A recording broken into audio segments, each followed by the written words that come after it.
Let's mic बयानबाजी। Shiv Sena UBT नेता संजय राउत ने चुनाव में हार के लिए अपनी ही पार्टी के जयचंदों को जिम्मेदार बताया है। राउत ने कहा है कि अगर वे जयचंद नहीं पैदा होते तो भाजपा की 100 पीढ़ियां भी मेयर नहीं बन पाती। राउत ने कहा है कि विपक्ष के पास इतना आंकड़ा है कि हम कभी भी तख्ता पलट कर सकते हैं, लेकिन हम लोकतंत्र का सम्मान करते हैं। सेना की लगभग 12-13 सीटें ऐसी है जो हम बहुत ही स्लाइट मार्जिन या 50-100 वोट से हार गए हैं। अगर हम जीत जाते तो आज जो आपको पिक्चर दिख रहा है मुंबई में वो नहीं दिखता। फिर भी बीजेपी और शिंदे के पास सिर्फ 4 का बहुमत है और लगभग 105 कॉर्पोरेटर्स अपोजिशन में है। ये बहुत बड़ी ताकत है। वो जो महानगर पालिका का जो सदन है, ये अपोजिशन की ताकत सबसे बड़ी है। तो हम आपको मुंबई अडानी के जेब में नहीं डालने देंगे। या ठेकेदारों का राज आप लाना चाहते हो यहाँ, वो हम नहीं लाने देंगे। 100 से ज्यादा हमारे जो पार्षद है वो आपको हर मोड़ पर रोकेंगे जब ऐसा काम आप करेंगे। बहुत बड़ी ताकत है ये। ठीक है, मेयर नहीं, लेकिन हमारे पार्टी में कुछ जयचंद थे।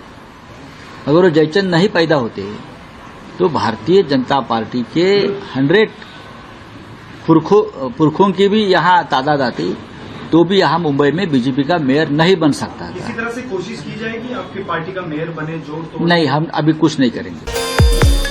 नगर निकाय चुनाव में एनसीपी को करारा झटका लगने के बाद सुप्रिया सुले ने कहा है कि हम सभी को बैठकर आत्मचिंतन करना पड़ेगा। सुप्रिया सुले ने चुनावी हार को स्वीकार करते हुए पार्टी कार्यकर्ताओं से आत्ममंथन की अपील की है। रिजल्ट जो आए हैं, हम सबको आत्मचिंतन करना पड़ेगा। जो रिजल्ट आया है हमें सबको आश्चर्य लगा ये देख के, लेकिन हम सबको आत्मचिंतन करना पड़ेगा। क्या ये रिजल्ट अपेक्षित था? नहीं, किस ऐसा कोई हर एग्जाम को पास होने के लिए जाता है ना। आगे कई एनसीपी एक संग लड़ेंगे आगे? हाँ, अभी सुबह तो आपने दिया ना, हमारे वरिष्ठ नेता शशिकांत शिंदे जी का स्टेटमेंट आपने सुना है ना, तो वही है। Thank you. उत्तर प्रदेश के मुख्यमंत्री योगी आदित्यनाथ ने मणिकर्णिका घाट विवाद पर सख्त लहजे में विपक्ष पर निशाना साधा है। उन्होंने कहा है कि काशी को बदनाम करने की जो साजिश चल रही है उसका पर्दाफाश होना चाहिए। उन्होंने सोशल मीडिया पर वायरल हो रही झूठी तस्वीरों का खंडन किया। कहा है कि मणिकर्णिका घाट को साफ सुंदर शक्ल देने का प्रयास जारी है। मैं आज के इस अवसर पर यही विनम्रता से अनुरोध करूंगा कि काशी को बदनाम करने की जो साजिश हो रही है इसका पर्दाफाश होना चाहिए। मैं इसके लिए आपको कुछ फोटोग्राफ्स भी उपलब्ध कराऊंगा। पहले क्या था, बाद में क्या है, आज क्या है। मणिकर्णिका पहले क्या थी, आज क्या है, और आगे हम उसको कैसे इस सीएसआर फंड का उपयोग करते हुए कैसे उसके पुनरुद्धार के कार्यक्रम के साथ जोड़ा जा रहा है, जिससे किसी भी प्रियजन के अंतिम विदाई के समय सम्मानजनक ढंग से वहां पे साफ सुथरे वातावरण में मां गंगा के सानिध्य में उन्हें अंतिम संस्कार के कार्यक्रम के साथ जोड़ा जा सके। यह भी उस फोटोग्राफ्स के माध्यम से आपको सभी तथ्य आपके सामने आ जाएंगे। मुझे आज के इस अवसर पर यही कहना था और मैं चेतावनी दूंगा जो यही जनरेटेड वीडियो के माध्यम से जनता जनार्दन को गुमराह करके और भड़काने वाली कार्रवाई कर रहे हैं। मुझे लगता है कि सरकार एक तरफ जन भावनाओं का सम्मान करेगी, लेकिन कोई भी ऐसी भड़काने वाली कार्रवाई जो जन भावनाओं के साथ खिलवाड़ करने वाली होंगी और लोगों को भड़काने वाली होंगी, उसको भी स्वीकार नहीं करेगी। प्रधानमंत्री नरेंद्र मोदी ने पश्चिमी बंगाल के लोगों से कहा है कि आप यहां भाजपा सरकार बनाइए, हम पश्चिमी बंगाल का पुराना गौरव फिर लौटाएंगे। पश्चिमी बंगाल के मालदा में पहली वंदे भारत स्लीपर ट्रेन को हरी झंडी दिखाने के बाद एक कार्यक्रम में संबोधित करते हुए मोदी ने टीएमसी सरकार पर निशाना साधते हुए कहा कि बंगाल अब सुशासन की सरकार चाहता है। आज मैं आपको बंगाल के तेज विकास का विश्वास दिलाने आया हूं। आप यहां भाजपा सरकार बनाइए, हम मालदा का पश्चिम बंगाल का वो पुराना गौरव फिर लौटाएंगे। जो इंग्लिश बाजार में दिखता था, कालिया चक में दिखता था, साथियों यहां जब भाजपा आएगी तो हम मालदा के किसानों और नौजवानों के लिए नए नए अवसर लेकर के आएंगे। भाजपा सरकार मालदा की मैंगो इकोनॉमी को नई ऊंचाई पर ले जाएगी। अभी केंद्र की बीजेपी सरकार भंडारण और कोल्ड स्टोरेज जैसा इंफ्रास्ट्रक्चर बनाने के लिए करीब करीब 1 लाख करोड़ रुपए की व्यवस्था की जा रही है। बीजेपी सांसद संबित पात्रा ने तृणमूल कांग्रेस पर घुसपैठियों के वोट न काटने पर बीएलओ को धमकाने का आरोप लगाया है। उन्होंने कहा है कि जादवपुर विधानसभा के बूथ नंबर 110 पर बीएलओ अशोक दास को टीएमसी कार्यकर्ताओं ने धमकाया, जिससे परेशान होकर अशोक दास ने आत्महत्या कर ली। 150 जादवपुर विधानसभा एक महत्वपूर्ण विधानसभा है, संख्या उसकी 150 है। 150 जादवपुर विधानसभा में बूथ संख्या 110 में जो बीएलओ थे, एक ईमानदार ऑफिसर थे, उनका नाम अशोक दास है, श्री अशोक दास, ईमानदार बीएलओ अधिकारी। क्या गुनाह किया था उन्होंने? गुनाह इतना किया था, संविधान के प्रावधानों के अनुसार जो काम उन्हें भारत सरकार ने सौंपा, जो काम उन्हें बतौर बीएलओ के सौंपा गया, निष्ठता से, कर्मठता से उस काम को वो पूर्ण कर रहे थे, संपूर्ण कर रहे थे। बदले में क्या मिला? बदले में धमकाया गया। मैं नाम ले रहा हूं, वार्ड नंबर 109 के टीएमसी कार्यकर्ता अनन्या बनर्जी और राजू विश्वास ने उन्हें धमकाया कि अगर एक भी घुसपैठिया का नाम कटा, एक भी किसी का नाम कटा, कागज नहीं हो तो नहीं हो, मगर नाम कटा तो तुम। राहुल गांधी ने इंदौर में दूषित पानी से मरने वाले लोगों के परिवारों से मुलाकात की। वे बॉम्बे हॉस्पिटल में भर्ती मरीजों से मिले और दूषित जल से प्रभावित भागीरथपुरा इलाके में पहुंचे। उन्होंने प्रभावित परिवारों को 1-1 लाख रुपए के चेक भी दिए। तो जाइए प्लीज, इधर आइए। जो अफेक्टेड लोग हैं उनसे अभी मैं मिला हूँ, ये हमारे साथ हैं। इनके परिवार में लोगों की डेथ हुई है और लोग बीमार हुए हैं। देखिए, ये कहा जाता था कि देश को स्मार्ट सिटीज दिए जाएंगे। ये नया मॉडल का स्मार्ट सिटी है। इसमें पीने का पानी नहीं है,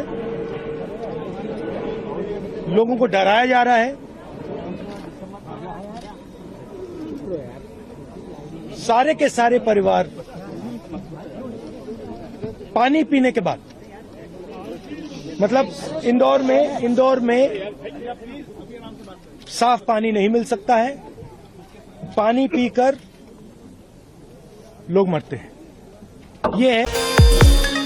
राजस्थान विधानसभा के अगले सत्र के लिए जारी नए दिशा निर्देशों को पूर्व मुख्यमंत्री अशोक गहलोत ने अत्यंत दुर्भाग्यपूर्ण और संसदीय लोकतंत्र की मूल भावना के खिलाफ बताया है।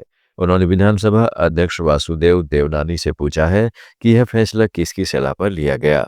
उन्होंने एक्स पर लिखा है कि नए नियम विधायकों को राज्य स्तर के नीतिगत मुद्दों या पुराने मामलों पर सवाल पूछने से रोक रहे हैं, जबकि मंत्रियों की जवाबदेही से छूट मिल रही है। गहलोत का कहना है कि विधायक केवल अपने क्षेत्र के नहीं बल्कि पूरे प्रदेश के प्रतिनिधि होते हैं। लोकतंत्र में विपक्ष का मुख्य काम सरकार की जवाबदेही सुनिश्चित करना है और अगर सवाल पूछने की आजादी छीन ली जाएगी तो विधानसभा का औचित्य ही खत्म हो जाएगा। पंजाब के मुख्यमंत्री भगवंत मान ने सिख गुरुओं के अपमान के मामले में दिल्ली विधानसभा अध्यक्ष विजेंद्र गुप्ता के बयान पर पलटवार किया है। उन्होंने कहा है कि आतिशी ने ऐसा कुछ नहीं कहा, बल्कि भाजपा ने सबटाइटल देकर गुरुओं का अपमान किया है। जब फोरेंसिक से आ गया कि इसमें आतिशी जी ने कुछ नहीं बोला ऐसा, बल्कि उन्होंने सबटाइटल देकर अपमान किया गुरुओं का। जब फोरेंसिक की जांच आ गई, कोर्ट ने कह दिया ये वीडियो उतार दो। अब उसके बाद भी अगर बीजेपी की सीबीआई उस फोरेंसिक से भी ऊपर है तो करवा लें जांच, कहाँ जान से मत। सर कह रहे हैं कि स्टेट एजेंसियों का इस्तेमाल कर रही है पंजाब सरकार। कौन? पंजाब सरकार स्टेट एजेंसियों का अपने इस्तेमाल ज्यादा कर रही है। कौन कह रहे हैं? बीजेपी। यही आंसर है। सर एक सवाल, रूसी राष्ट्रपति व्लादिमीर पुतिन ने दक्षिणी एशियाई देशों के साथ सहयोग बढ़ाने का ऐलान किया है। उन्होंने कहा है कि रूस श्रीलंका, बांग्लादेश और मालदीव के साथ सहयोग बहुत प्रभावी ढंग से आगे बढ़ रहा है। Весьма эффективно продвигается наше взаимодействие со Шри-Ланкой, Бангладеш и Мальдивской республикой. Мы успешно развиваем контакты в таких традиционных отраслях, как туризм, рыболовство, сельское хозяйство и энергетика. Настроены наращивать сотрудничество и в других представляющих взаимный интерес сферах. समाजवादी पार्टी के राष्ट्रीय अध्यक्ष अखिलेश यादव ने उत्तर प्रदेश के मुख्यमंत्री पर निशाना साधा है। उन्होंने वोटर लिस्ट में धांधली का आरोप लगाते हुए कहा है कि नकली फॉर्म भरकर वोट काटने की साजिश बेनकाब हो चुकी है। हमारे मुख्यमंत्री क्या कह रहे थे कि हमारा 4 करोड़ वोट कट गया है। अब मुख्यमंत्री जी कैसे पता कि उनका 4 करोड़ वोट कट गया है? हमारे मुख्यमंत्री जी कहते हैं कि 4 करोड़ वोट कट गया। तो हमने कैलकुलेट किया कि 4 करोड़ डिवाइडेड बाई 403, तो कम से कम 80,000 वोट चला गया बीजेपी का। तो इसलिए घबराए हुए हैं, अब भाग रहे हैं कि फॉर्म 6 कैसे भरवाएं। और हम लोग भी नजर रखे हुए हैं कि फॉर्म 6 भरवाओगे हम FIR कराएंगे। अगर आप नकली फॉर्म 6 भरवाओगे, अधिकारियों के माध्यम से दबाव बनाओगे, क्योंकि अधिकारी भी दबाव बना रहे हैं कि हमारे वोट बढ़ा दो, तो हम भी FIR की कॉपी, एक प्रारूप तैयार कर दिया, ऐसे कागज लिख करके बस नाम ऐड करना है कि किसका फर्जी वोट है और FIR लिखाएंगे। कृषि मंत्री शिवराज सिंह चौहान ने विदिशा के लिए 4,400 करोड़ रुपए की योजनाएं घोषित करने के लिए केंद्रीय मंत्री नितिन गडकरी की तारीफ की है। उन्होंने कहा है कि ये सौगातें इंफ्रास्ट्रक्चर को मजबूत करेंगी। जब आप आए हैं तो हम आपका हृदय से स्वागत और अभिनंदन तो करते ही हैं। आपने खूब दिया है, 4,400 करोड़ की तो सौगातें लेके आए हैं, लेकिन दिल है कि मानता नहीं, क्योंकि विकास की भूख कभी पूरी नहीं होती। और यह विदिशा की जनता भारतीय जनता पार्टी को बेहद प्रेम करती है, अद्भुत प्रेम करती है। और इसलिए नितिन जी आप आए हो तो एक तरफ से बाईपास से काम नहीं चलेगा, अब तो पूरा रिंग रोड विदिशा में मिल जाए, उत्तरी बाईपास भी बन जाए तो दक्षिणी बाईपास और उत्तरी बाईपास मिला के विदिशा को चारों तरफ से घेर के एक सुंदर रिंग रोड बन जाए। बोलो बनना चाहिए कि नहीं? अरे जोर से बताओ, बनना चाहिए कि नहीं? सब कह रहे हैं नितिन जी, और आप आए हैं तो सबको पता है कि नितिन जी जो ठानते हैं वो पूरा करके रहते हैं। विकास की ललक है आपके मन में, और इसलिए विदिशा और अद्भुत हो जाए, ये मेरी प्रार्थना है। और इसलिए उत्तरी बाईपास भी बन जाए। बयानबाजी में आज इतना ही। जुड़े रहिएगा लेट्स माइक के साथ। आप सुन रहे थे let's mike more than radio. Follow कीजिए हमें हमारे सोशल मीडिया प्लेटफॉर्म्स पर। It's time for news. It's time for more than radio. Presenting the first radio news app, Let's Mic. Let's Mic, a news-based app on your phone where you get to watch and listen news, talk shows, interviews, radio show podcasts. On Let's Mic, you get all relevant information of TV, print, radio, podcast, and digital. Let's Mic talks about every segment of life.